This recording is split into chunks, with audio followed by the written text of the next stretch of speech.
Nagsugod na sa paglibot sa nagkatayang barangay ang LGBT community subay sa mando ni Mayor Inday Sara Duterte nga sila unay mutahasan nga muhatag sa rasyon. Anyang report ni Sheila Vergara Rubio.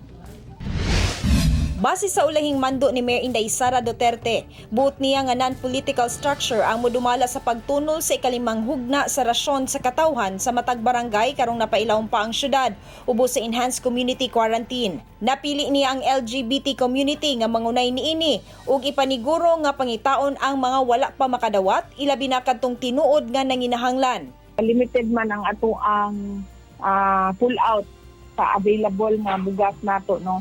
So we can only do one distribution at one time. So karon ang mag-distribute sa karong semanahuna is ang ato ang non-political structure, which is the LGBT community, no, under Commissioner Norman Baloro of PCC.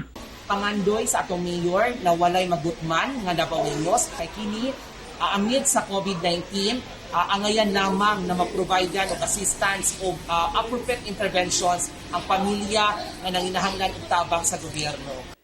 Matag barangay adunay volunteer nga motabang sa pagrepack og relief goods ingon man sa pagpanghatag niini. Aktibo ang LGBT community ilabi na sa pagsubay kinsa katong wala pa nahatagan sukad. Ano ang isa ka strategy nga at least makatapang pa nga makakahupay sa ilang kabuol karon nga crisis. Magbalay-balay karon i-observe gyapon ang pagsulod mask, social distancing o nato ang mga safety measures sa kapiman.